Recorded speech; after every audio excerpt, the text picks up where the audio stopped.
শিয়া সমাজে বাথরুমে আবু বকর ওমরের নাম লিখে তার উপর পেশাব করা হয়। এবং আপনি যে কোনো শিয়ার সাথে মিশলে দেখবেন যে কোনো কাফের, ইহুদি, খ্রিস্টান, হিন্দুর চেয়ে আবু বকর, ওমর, ওসমান, আয়েশা, রাসূলুল্লাহ সাল্লামের বিবি, তার সাহাবীদেরকে অনেক বেশি ঘৃণা করে তারা। ইসলামের যত বড় দুশমন ইহুদি নাসারা, তাদের দৃষ্টিতে তার চেয়ে বড় দুশমন সাহাবে কেরাম। যারা বড় শিয়া তাদেরকে মুসলমান বলবেন না কাফের বলবেন সিদ্ধান্ত আপনারা দিবেন, আমি কিছু তথ্য দিই। বড় শিয়া যারা, তারা আল্লাহর কোরআনে হাত দিয়েছে, তারা কোরআন ছেড়েছে। ওই কোরআনে একটা সূরার নাম দিয়েছে সূরাতুল ওয়ালায়া। কি নাম? আল্লাহর কোরআনে ওলায়া নামে সূরা আছে। সেটা কোন সূরা জানেন? সূরা আলাম নাশরা। ওরা একটা আয়াত ঢুকাইছে বড় শিয়ারা, শোনেন আমি বলি। আলাম নাশরাহ লাকা সাদরাক ওয়া ওয়াদানা আনকা বিজরাক আল্লাযী আনকাযা যাহরাক ওয়া রাফা'না লাকা যিকরাক ওয়া জাআলনা আলিয়্যান সাহরাক। নাউযুবিল্লাহ বলুন। এই যে হযরত আলীর শানে একটা আয়াত ঢুকাইলো, এটা কি কোরআনে আছে? কোরআনে যারা বাড়ায় কমায় তারা মুসলমান না কাফের? আহলুত তাশাইয়্যুর কুবরা বা বড় শিয়াদের আকীদা যে তারা যদি কোনোদিন ইরান থেকে মক্কা জয় করতে পারে, জান্নাতুল বাকিতে যে আমার আম্মা জান আয়েশার কবরে দৌড়া মারবে। আমার আম্মা জান আয়েশার শানে আল্লাহ সূরা নূর নাযিল করলেন।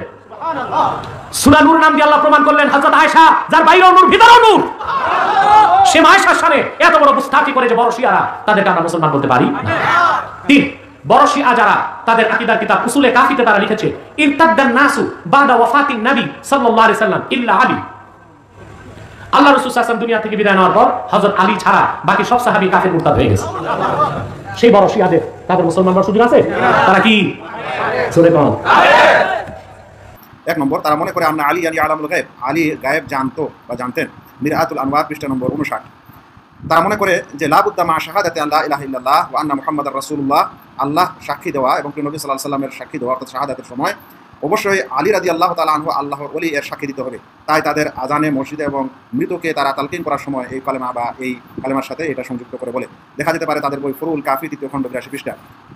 তারা মনে করে যে ব্যক্তি আবু বকর, উসমান, উমর এবং মুআবিয়া, আয়েশা, হাফসা রাদিয়াল্লাহু আনহুম এদেরকে প্রত্যেক নামাজের পর লানত করবে, অভিশাপ দিবে, ফাকাদ তাকাররাবা ইলাল্লাহি বিআফদালিল কুরবাত, তাহলে সে যেন সর্বোত্তম আল্লাহর নৈকট্য লাভের চেষ্টা করলো বা নৈকট্য পেশ করলো। কিতাবুল ফুরুদ 3য় খণ্ড 224 নম্বর পৃষ্ঠা।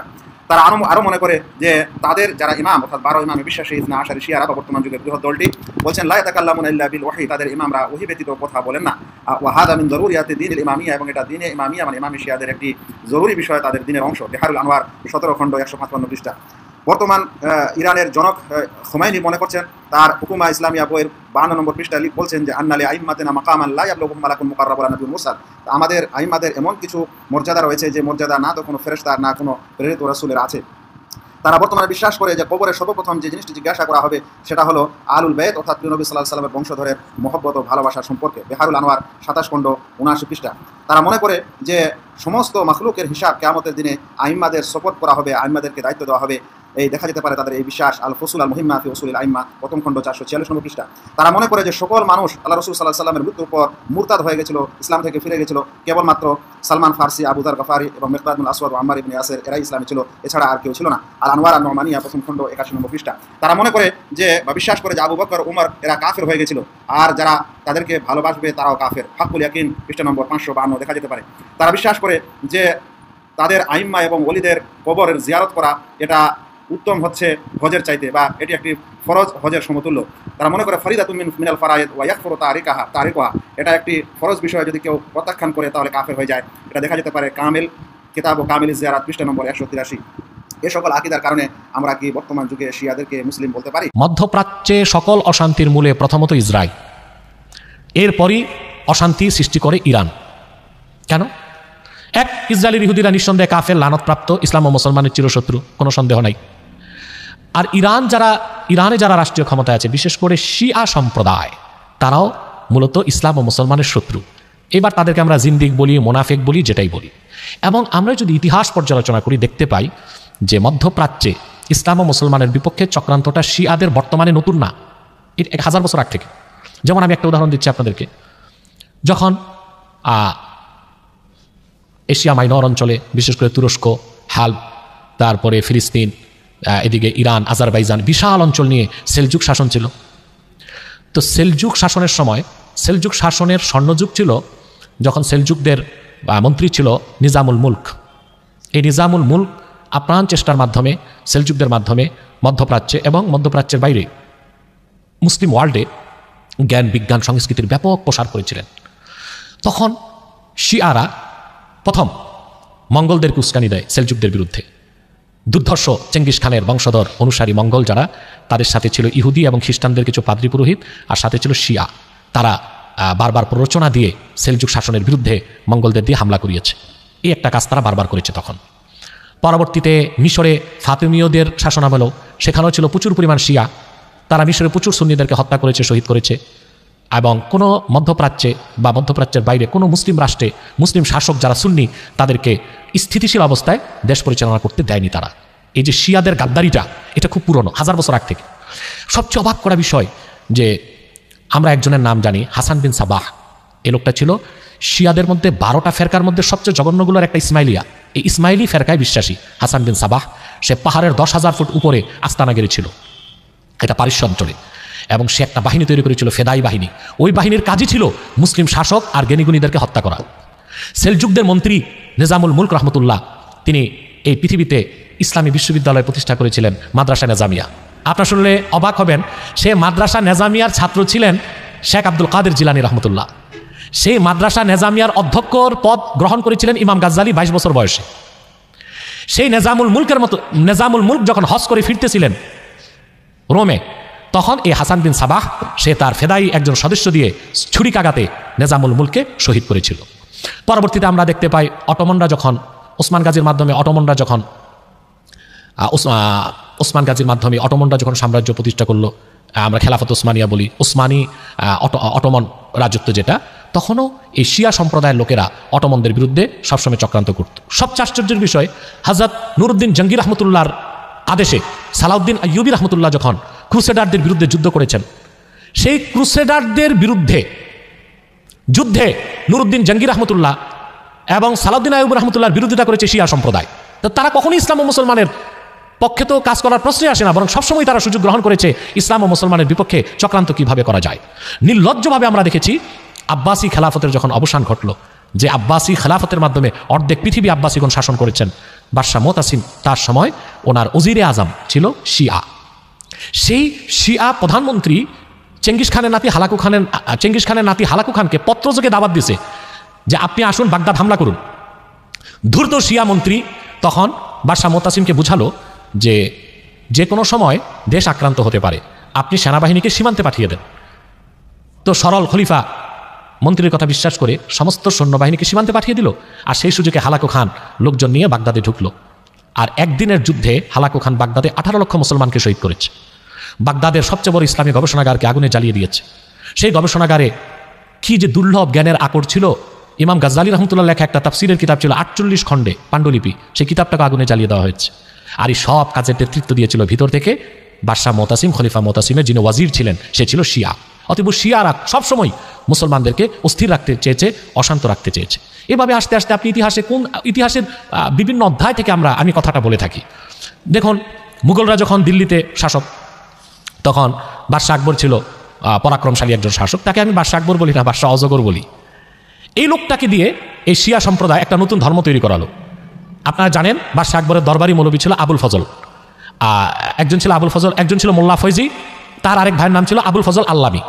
এই দুই ভাই ছিল কট্টর শিয়া মতাদর্শে বিশ্বাসী। তারা বাদশাহ আকবর এবং তার ছেলে দারাশেকোর মাধ্যমে একটা নতুন ধর্ম বের করলো, তার নাম দ্বীন এলাহি, ইসলামের বিপক্ষে। এবং সেই ফেতনার বিরুদ্ধে কাজ করেছেন মুজাদ্দিদ আল ফিসানি রহমতুল্লাহ। অতএব সবসময় এই শিয়া সম্প্রদায় ইসলাম ও মুসলমানের বিরোধিতাই করে এসেছে। এবং মধ্যপ্রাচ্যেও আমাদের সবচেয়ে বড় শত্রু ইসরায়েল, তারপর আমরা দেখতে পাই শিয়া নিয়ন্ত্রিত ইরান, যেটা আমরা উপসাগরীয় যুদ্ধে দেখেছি। আপনারা জানেন 91 সালে গালফ ওয়ার শুরুর আগে 8 বছর ইরান এবং ইরাক যুদ্ধ হয়েছে।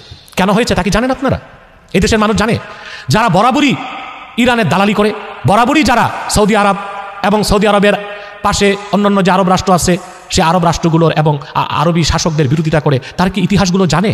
না, জানে না। কেউ জেনে বুঝে শিয়াদের দালালি করছে, আর কেউ না জেনেই শিয়াদের দালালি করছে। 1979 সালে আগ পর্যন্ত ইরান ছিল সুন্নিদের দখলে। যদিও ব্যক্তিগতভাবে রেজা শাহ পাহলভীকে আমি ঘৃণা করি, সে স্বৈরাচার ছিল, আমেরিকার সাথে সম্পর্ক ছিল, ইসরায়েলের সাথে সম্পর্ক ছিল। কিন্তু 1979 সালে যখন ইরানে তথাকথিত বিপ্লব হয়, আমরা এটাকে ইসলামী বিপ্লব বলি না, এটাকে আমরা বলি শিয়া বিপ্লব খামিনির নেতৃত্বে। 79 সালেই ইমাম খামিনি উস্কানিটা দিয়েছে। এই যে দেখেন, মধ্যপ্রাচ্যে আগুন ধরিয়েছে খামিনি। 1979 সালে সে প্রথম ঘোষণা দিয়েছে মধ্যপ্রাচ্যে যেখানে শিয়ারা আছে তারা যেন তাদের রাজনৈতিক কর্তৃত্ব কি স্থাপন করে। তার মানে হচ্ছে ইয়ামানে, বাহরাইনে, ওমানে, ইরাকে যেখানে শিয়া আছে তাদেরকে খামিনি একটা বার্তার মাধ্যমে উস্কানি দিয়ে দিল যে আমরা যেভাবে ইরানে শিয়াদের নেতৃত্বে শাসন প্রতিষ্ঠা করেছি, অন্যান্য আরব রাষ্ট্র যারা শিয়া আছে তারা যেন সুসংগঠিত হয় এবং শিয়াদের মাধ্যমে যেন রাষ্ট্র পরিচালিত হয়। এই একটি কথার কারণেই, খামিনির এই একটি কথার কারণেই পরবর্তীতে ইরাক ইরান যুদ্ধ শুরু হয়েছে। যারা আমার কথা বিশ্বাস করেন না তারা মধ্যপ্রাচ্যের গবেষকদের রাজনৈতিক আর্টিকেলগুলো পড়ুন এবং মধ্যপ্রাচ্যের মুসলিম গবেষকদের রাজনৈতিক আর্টিকেলগুলোকে এখন হার্ভার্ডে, ক্যামব্রিজে পাঠ্যসূচির অন্তর্ভুক্ত করা হয়েছে। সেই আর্টিকেলগুলো না পড়ে মধ্যপ্রাচ্যের রাজনীতিকে বুঝতেই পারবে না। ইমাম খমিনির ওই একটি বক্তব্যের কারণে মধ্যপ্রাচ্যে আবার আগুন লাগলো। ইরাক ইরান যুদ্ধ হলো 8 বছর, সেই যুদ্ধে প্রায় $3 ট্রিলিয়ন ক্ষতি হলো। আমেরিকা তখন যথেষ্ট সাহায্য করেছিল ইরাককে, প্রেসিডেন্ট সাদ্দামকে। কেন করেছিল? তারও কারণ আছে। কারণ আমেরিকা যদি আরব শাসকদের কথা না শুনে তাহলে তাকে তো তেল দেওয়া হবে না। তা আরব শাসকরাই এখানে বিচক্ষণতার পরিচয় দিয়েছিলেন। আরব শাসকগণ ইরানকে সাহায্য করতে ইরাককে সহযোগিতা করছে, আর সহযোগিতা করার জন্য বিশেষ করে তখন বাদশাহ ফয়সাল এবং সৌদি আরবের যিনি বাদশাহ ছিলেন বাদশাহ ফয়সাল এবং অন্যান্য আরব রাষ্ট্রের শাসক যারা ছিলেন তারা দায়িত্বটা দিয়েছিলেন সাদ্দামকে এবং সহযোগিতার দায়িত্ব দিয়েছিলেন আমেরিকাকে। এই জন্য আমেরিকা অস্ত্র বিক্রি করতো, ইরাককে সহযোগিতা করতো। মধ্যপ্রাচ্যের মুসলিমদের স্বার্থ ছিল যেন ইরান ছাড়া অন্য আর কোনো মধ্যপ্রাচ্যের রাষ্ট্রে শিয়া শাসন প্রতিষ্ঠিত না হয়। এটা ছিল মূল কারণ। এই কারণটাই আমাদের জানা নাই। পরবর্তীতে 91 সালে আবার আমেরিকা এখানে আবার সে তার নীতিকে পরিবর্তন করে প্রেসিডেন্ট সাদ্দাম হোসেন, সেটা আরেক বিষয়, আজকের আলোচ্য বিষয় আসে না। সাদ্দাম হোসেন ঋণ পেত কুয়েতের কাছে, কারণ ইরানকে সাহায্য করতে যে ইরাকের প্রচুর ক্ষতি হয়েছিল। তখন প্রেসিডেন্ট সাদ্দাম হোসেন কুয়েতের কাছে চেয়েছিল যে তুমি আমার ক্ষতিপূরণ দাও, ক্ষতিপূরণ না দিতে পারলে আমাকে পেট্রোল দাও।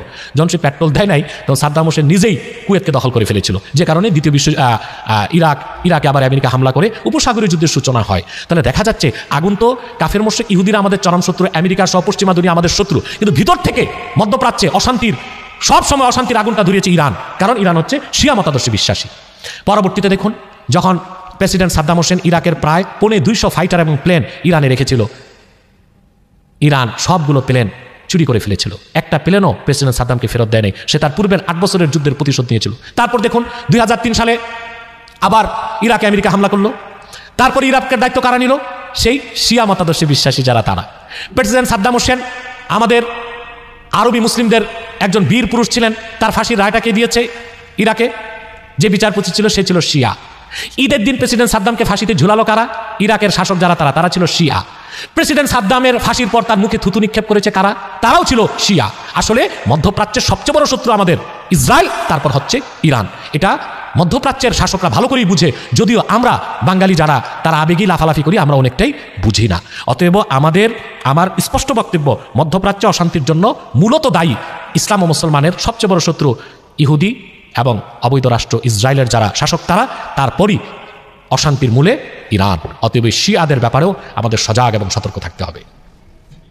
মধ্যপ্রাচ্যে অশান্তির মূলে আছে ইরান ও ইসরায়েল, কিন্তু আমরা তো দেখতে পাচ্ছি বর্তমানে ইরানি নির্যাতিত মুসলমানদের ফিলিস্তিনের পাশে কাজ করছে। মধ্যপ্রাচ্যের সবচেয়ে বড় শত্রু আমাদের ইসরায়েল, তারপর হচ্ছে ইরান। আপনারা একটা কথা শোনেন না, আইওয়াশ কথা বলেন, শোনেন না? ইরানেরটা হচ্ছে আইওয়াশ। এবার আমি কিছু যুক্তি দিই। আমার যে সাক্ষাৎকারটা আপনারা দেখেছেন ওটা ব্যাপকভাবে ছড়িয়েছে গত 2 দিন আগের মধ্যপ্রাচ্য ইস্যু নিয়ে আমার বক্তব্য, সাক্ষাৎকার দেখছেন আপনারা। প্রথম হচ্ছে ইসরায়েল এবং ইহুদি অবৈধ এবং তারা ইসলাম ও মুসলমানের চিরশত্রু, বড় শত্রু, জানের শত্রু। ইরান তো আমাদের বন্ধু হইতে পারে না। কেন হবে বন্ধু? ওদের সাথে তো আমাদের দ্বন্দ্বটা রাজনৈতিক না, আকিদাগত। কি দ্বন্দ্ব? আকিদাগত দ্বন্দ্ব। কিরকম আকিদাগত দ্বন্দ্ব একটু ব্যাখ্যা দিয়ে দিব। ইরান রাষ্ট্রটা চালায় শিয়া সম্প্রদায়, শিয়া। এই শিয়ারা 12 ভাগ। কয় ভাগ?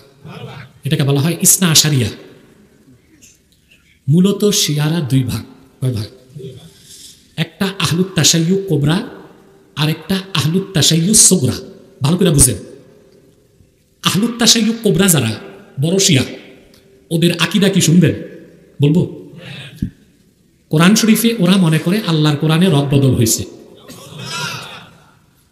আল্লাহর কোরআনে রদবদল হয়েছে যারা বলে তারা মুসলমান না কাফের? এরা ইরানে আল্লাহর কোরআন দেখে কোরআন ছাপাইছে। ওইখানে একটা সূরার নাম দিছে সূরাতুল ওয়েলায়া। নাউজুবিল্লাহ কইবেন না? কোরআন শরীফে সূরাতুল ওয়েলায়া নামে সূরা আছে। এটা কোন সূরা জানেন? সূরাতুল ইনশিরাহ, আলাম নাশরাহ। আল্লাহ আয়াত নাজিল করছেন 8টা, ওরা ওখানে একটা আয়াত নিজেরা ঢুকাইছে। শুনবেন না তো বুঝবেন না তো ওরা কেমন কাফের। আলাম নাশরাহ লাকা সাদরাক ওয়া ওয়াদা'না আনকা ওয়িজরাক আল্লাযী আনকাযা যাহরাক ওয়া রাফা'না লাকা যিকরাক ওয়া জাআলনা আলিয়ান সাহরাক। এই একটা আয়াত তারা কোরআন শরীফে ঢুকেছে। এইভাবে অসংখ্য আয়াত বানায় ঢুকাইতে চাইছে আর অসংখ্য কোরআনের আয়াত বের করতে চাইছে। তারা সফল হয় নাই, হবে না, কারণ ইন্না নাহনু নাযালনা যিকরা ওয়া ইন্না লাহু লাহাফিজুন। আর এইরকম আহলুত তাশাইয়ুক কোবরা যারা, তাদেরকে তো আমরা মুসলমানই মনে করি না। ইহুদিরা বড় কাফের, ওরা ছোট কাফের। তো তারা কিভাবে ফিলিস্তিনি মুসলমানদের বন্ধু হবে? কথা বলেন। আর এই যে আহলুত তাশাইয়ুক কোবরা, আলেমরা ভালো করে শুনেন, বলতে পারবেন, তারা শপথ করছে তারা কোনোদিন আরব দখল করবে। জান্নাতুল বাকিতে যে আমার আম্মা জান আয়েশার রওজায় দোররা লাগাবে। এই আকীদা যাদের, যে শিয়াদের, খোদার কসম কোরআন ধরে কই, তারা ইহুদিদের মতোই কাফের। কত শোনাবো? এরা আহলুত তাশাইয়ুক কোবরা, তারা কাফের। আরেকজন হচ্ছে আহলুত তাশাইয়ুক সুগরা, ওদেরকে আমরা কাফের বলি না, বেদাতি বলি, বাতিল বলি। তারা পুরা কোরআন মানে, হাদিস মানে আমাদের মতোই, শুধু তারা মনে করে আবু বকর, ওমর, ওসমান থেকেও হযরত আলীর মর্যাদা বেশি। 2, তারা মনে করে আবু বকর, ওমর, ওসমান খলিফা হওয়ার আগে আলীর খলিফা হওয়া দরকার ছিল। এই জন্য ওই ধরনের শিয়াদেরকে আমরা কাফের বলি না, বাতিল বলি, বেদাতি বলি। ইরানে যে আগের প্রেসিডেন্ট ছিল আহমাদি নেজাদ, ওই লোকটা ছিল আহলুত তাশাইয়ুক সুগরা, তাকে আমরা কাফের বলি না। কিন্তু বর্তমান যে প্রেসিডেন্ট রাইসি, সে হচ্ছে আহলুত তাশাইয়ুক কোবরা। সে যখন প্রধান বিচারপতি ছিল তেহরানে, তখন 6000 এন্টি শিয়াকে ফাঁসির রায় দিয়ে হত্যা করছে। অতএব ইরানের রাষ্ট্র পরিচালনায় আহলুত তাশাইয়ুক কোবরাও আছে, আহলুত তাশাইয়ুক সুগরাও আছে। তারা কোনোদিন আরবি মুসলিমদের বন্ধু হতে পারে না। এই জন্য আমি বলছি, মধ্যপ্রাচ্যে অশান্তির মূলে 1 নম্বরে ইসরায়েল, 2 নম্বরে ইরান। 2, ইউটিউবার তোমরা খেয়াল করতেছো?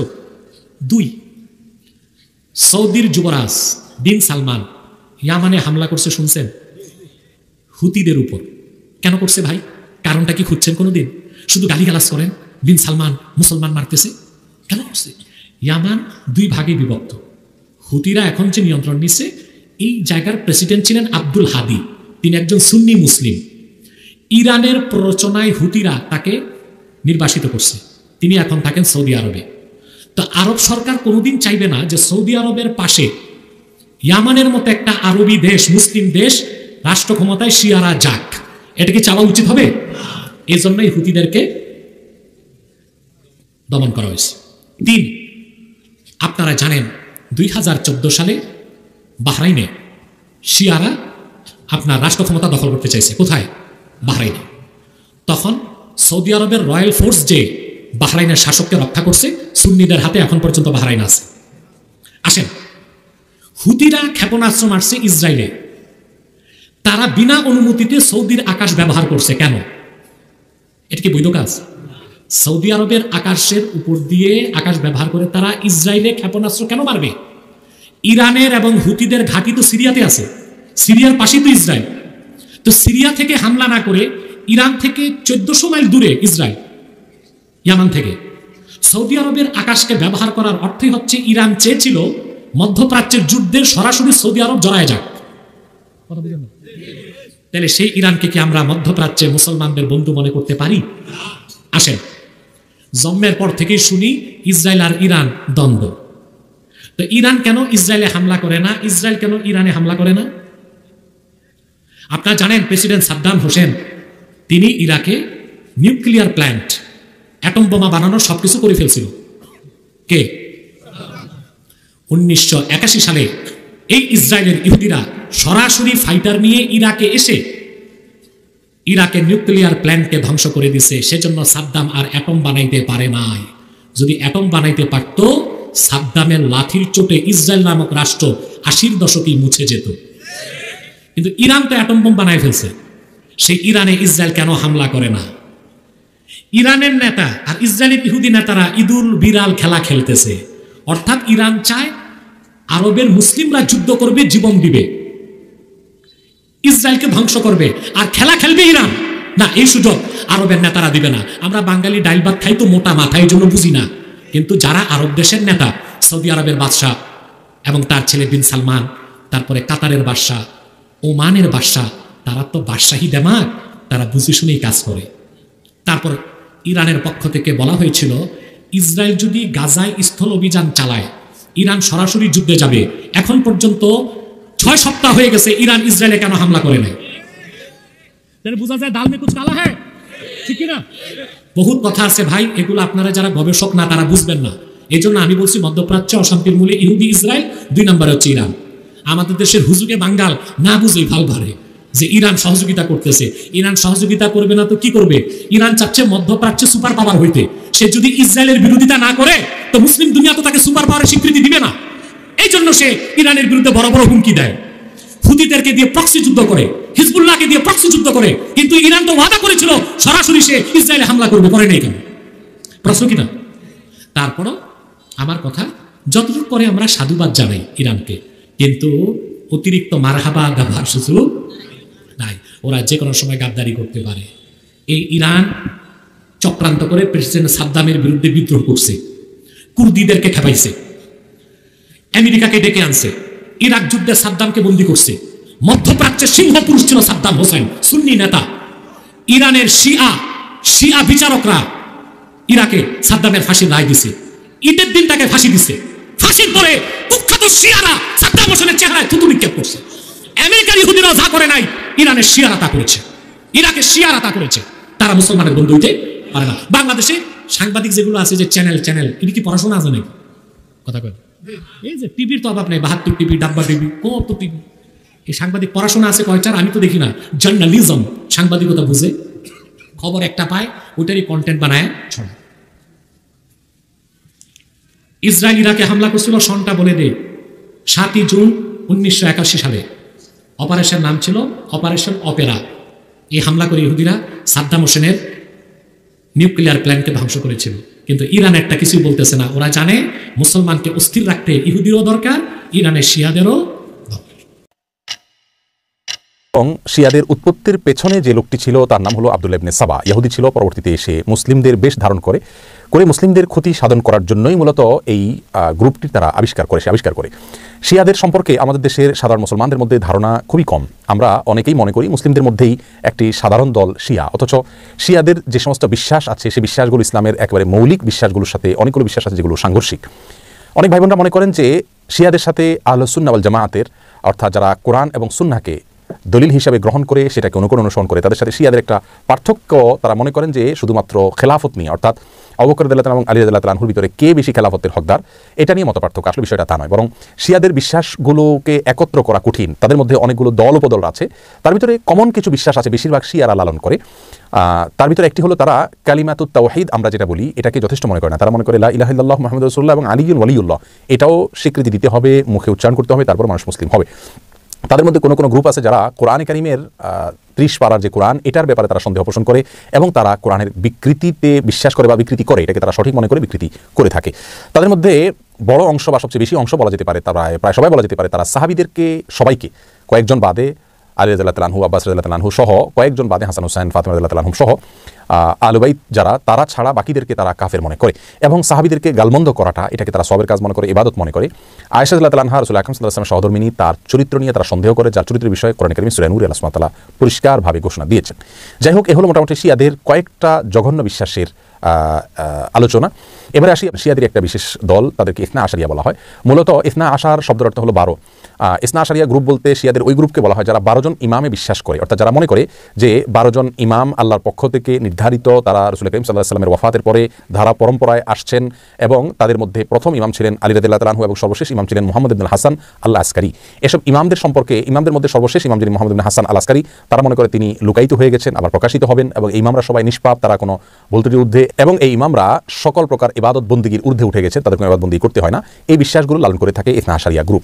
শিয়াদের ব্যাপারে আমাদের ধারণা কি হবে, তাদেরকে আমরা কাফের বলবো কিনা? উত্তর হলো শিয়াদের মধ্যে যারা আয়েশা রাদিয়াল্লাহু আনহার চরিত্র নিয়ে সন্দেহ করে, কোরআনের ব্যাপারে যাদের সন্দেহ রয়েছে এবং বিকৃতি সাধন করে থাকে, এবং কেউ কেউ আছে রাসূল করিম সাল্লাল্লাহু আলাইহি ওয়াসাল্লামের রিসালাত নিয়েও সন্দেহ করে। তারা বলে যে জিবরিল ভুলে রাসূল করিম সাল্লাল্লাহু আলাইহি ওয়াসাল্লামের কাছে রিসালাত নিয়ে আসছিল মূলত আলী রাদিয়াল্লাহু তাআলার কাছে। এরকম অনেকগুলো বিশ্বাস লালন করে। এই সম্প্রদায়গুলোকে বা এরকম বিশ্বাস লালনকারীদেরকে আমরা মুসলিম মনে করতে পারি না। তবে হ্যাঁ, তাদের মধ্যে অনেকগুলো গ্রুপ আছে যাদেরকে সরাসরি কাফের বলা যায় না, তাদের অনেকগুলো ভুল এবং ভ্রান্ত বিশ্বাস রয়েছে। এদের মধ্যে সবচাইতে সাধারণ যেটা বিশ্বাসের দিক থেকে সবচাইতে তুলনামূলকভাবে কম জঘন্য বলা যেতে পারে সেটা হলো আবু বকর রাদিয়াল্লাহু তাআলা চাইতে আলী রাদিয়াল্লাহু তাআলাকে খেলাফতের জন্য অধিক হকদার মনে করা। শিয়াদের অনেকগুলো ভ্রান্ত বিশ্বাস নিয়ে বিস্তারিত এবং বিশদ আলোচনা করা দরকার, তা না হলে তাদের বিষয়ে আমাদের ধারণা পরিষ্কার হবে না।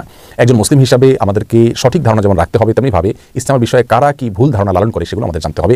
কোরআন নিয়ে যারা সন্দেহ করে, সাহাবীদেরকে যারা গালমন্দ করে, সাহাবীদেরকে যারা কাফের মনে করে, এবং রাসূল করিম সাল্লাল্লাহু আলাইহি ওয়াসাল্লামের সহধর্মিণীর চরিত্র নিয়ে যারা সন্দেহ করে, কোরআনের বিকৃতি যারা সাধন করে, এদের ব্যাপারে আমাদের ধারণা কি হওয়া উচিত সেটা আমার মনে হয় যে কোনো সাধারণ দর্শক শ্রোতাই আমরা সহজেই সিদ্ধান্ত নিতে পারবো। আল্লাহ তাআলা আমাদের সকলকে সঠিকটা বুঝার তৌফিক দান করুন। এখনো বাংলাদেশে বিশাল সংখ্যক মুসলিম আছেন যারা মনে করেন যে শিয়াদের কোনো অসুবিধা নাই, শিয়ারা মানে বিশুদ্ধ মুসলিম, তাদের আকীদা, তাদের চিন্তা চেতনায় কোনো অসুবিধা নাই। শুধু হয়তো তারা মনে করেন যে মনে হয় তারা একটু আলী রাদিয়াল্লাহু তাআলা আনহুকে বেশি জোর দেন, আর তাদের তেমন কোনো সমস্যা নাই। অধিকাংশ মুসলিম এরকম চিন্তা চেতনা পোষণ করে থাকেন, এবং অনেক বড় বড় উচ্চস্তরের শিক্ষিত মানুষ, ইসলামী জ্ঞানে শিক্ষিত মানুষ, তারাও মনে করেন যে শিয়াদেরকে কুফরি বলার বা শিয়াদের আকীদাকে, চিন্তা চেতনাকে কুফরি বলার কোনো কারণ নাই। তারাও আমাদের মতো মুসলিম, সুতরাং আমাদের শিয়াদের সাথেও ঐক্য করা দরকার। শিয়া হোক, সুন্নি হোক, যেই হোক, আমাদের ঐক্য দরকার।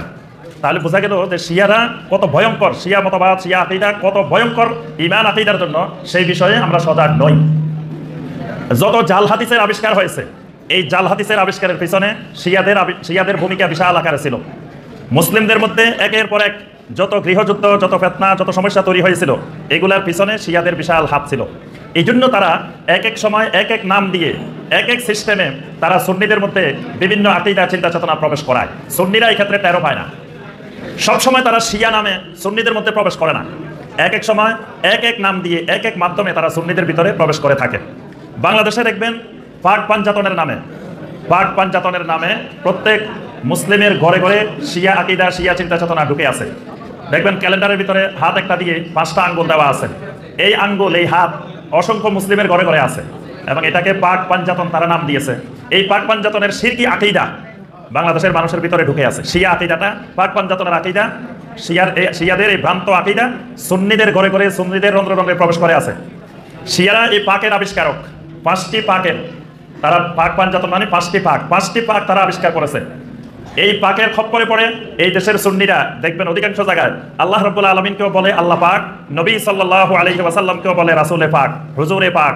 এটা সবার মুখে মুখে থাকে, শুধু সাধারণ মানুষ নয়, বড় বড় আলেম ওলামাদের মুখেও সবসময় থাকে, হুজুরে পাক সাল্লাল্লাহু আলাইহি ওয়াসাল্লাম ফরমাইয়াছেন, রাসূলে পাক সাল্লাল্লাহু আলাইহি ওয়াসাল্লাম ফরমাইয়াছেন।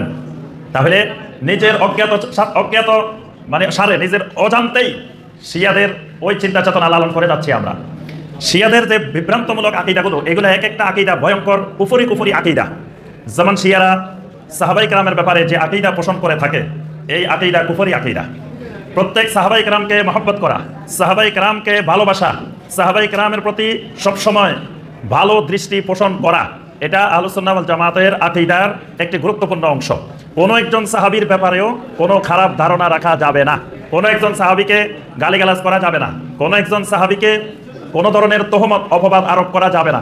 যদি সাহাবায়ে কেরামের ব্যাপারে কোনো তহমত আরোপ করা হয়, গালিগালাজ করা হয়, সাহাবায়ে কেরামের প্রতি খারাপ চিন্তা করা হয়, তখন এটা ঈমান নষ্ট করার, বিশুদ্ধ আকীদা নষ্ট হওয়ার একটা কুফরি কার্যক্রম। শিয়ারা সাহাবায়ে কেরাম রাদিয়াল্লাহু তাআলা আলাইহিম আজমাইনদের মধ্য থেকে অল্প কয়েকজন সাহাবী ছাড়া বাকি সকল সাহাবায়ে কেরামদেরকে তারা মুরতাদ মনে করে, নাউযুবিল্লাহ। তারা খোলাফায়ে রাশিদিনের 4 জনের মধ্য থেকে 3 জন খলিফায়ে রাশিদ, আবু বকর সিদ্দিক রাদিয়াল্লাহু তাআলা আনহু, ওমর ইবনে খাত্তাব রাদিয়াল্লাহু তাআলা আনহু, ওসমান ইবনে আফফান রাদিয়াল্লাহু তাআলা আনহু, এই সমস্ত খলিফাকে তারা জালেম মনে করে। তারা আম্মাজান আয়েশা রাদিয়াল্লাহু তাআলা আনহার চরিত্রের উপরে অপবাদ আরোপ করে থাকে। আহলে বায়াতের ভালোবাসার দাবিদার তারা দাবি পোষণ করে যে তারা সবসময় বেশি বেশি আহলে বায়াতের কথা বলে, কিন্তু আসলে আহলে বায়াতের বিশাল অংশকে তারা আহলে বায়াত স্বীকারই করে না।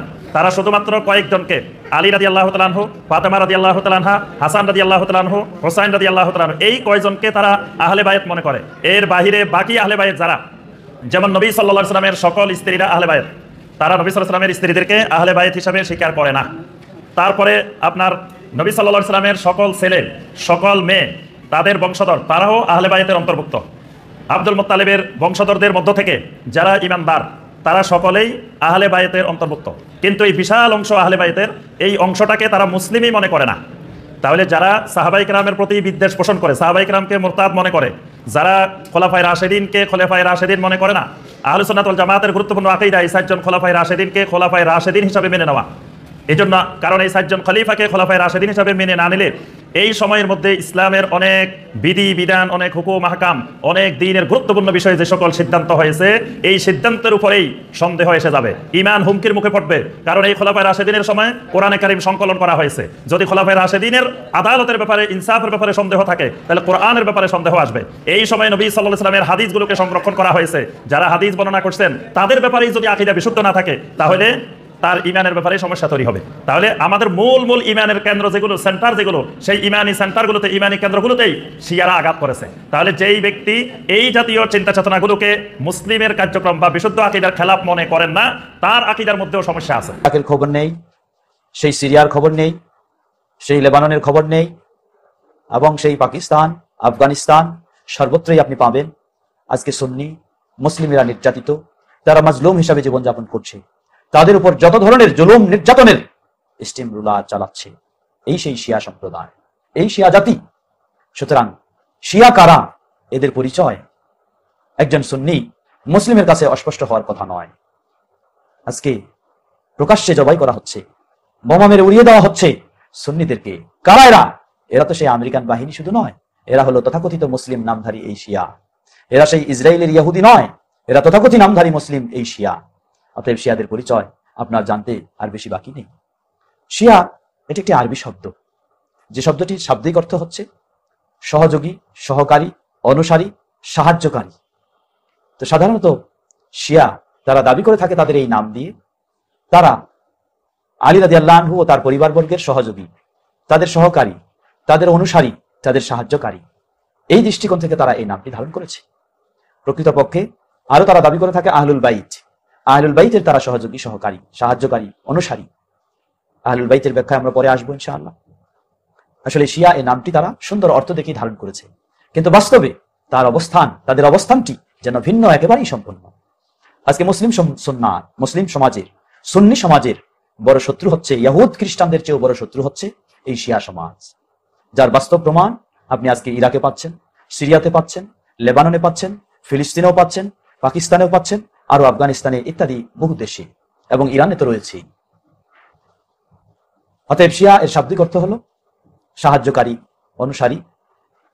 শিয়া প্রাথমিকভাবে তারা এই নামটি ধারণ করে, কিন্তু পরবর্তীতে তারা বিভিন্ন নামে পরিচিত হয়। তারা রাফিজি নামে পরিচিত হয়, তারা ইসনা আশারিয়া, ইমামিয়া, দ্বাদশপন্থী এই নামেও পরিচিত হয়। বিশেষ করে বর্তমান বিশ্বে শিয়া সমাজ তারা ইসনা আশারিয়া, দ্বাদশপন্থী, এই দ্বাদশ মতবাদের অনুসারী হিসেবে দ্বাদশপন্থী বলেই তারা পরিচিত। শিয়াদের উৎপত্তি মূলত ওসমান রাদিয়াল্লাহু তাআলা আনহুর সময়। আব্দুল্লাহ বিন সাবা এক ইহুদি, সেই ইহুদির চক্রান্তেই এই শিয়াদের উৎপত্তি হয়েছে। আব্দুল্লাহ বিন সাবা সে ছিল ইহুদি মুনাফিক, বাহ্যিকভাবে সে ইসলাম প্রকাশ করে, ইসলাম প্রচার করে, প্রকৃতপক্ষে তার ভিতরে ছিল নিফাকি কুফরি। এই আব্দুল্লাহ বিন সাবা যার অনুসারীদেরকে বা যাদেরকে আলী রাদিয়াল্লাহু তাআলা আনহু তার সময় আগুনে জ্বালিয়ে হত্যা করেছিলেন। কারণ এরা আলী রাদিয়াল্লাহু আনহুর প্রতি শুধু অতিভক্তি নয়, বরং আলী রাদিয়াল্লাহু আনহুকে তারা ইলাহ হিসাবে, মাবুদ হিসাবেও গ্রহণ করে ফেলেছিল। তারা আলী রাদিয়াল্লাহু আনহুকে মাবুদ হিসাবে ঘোষণা দিয়েছিল। অতএব সেভাবেই হচ্ছে এই শিয়া সমাজের উৎপত্তি।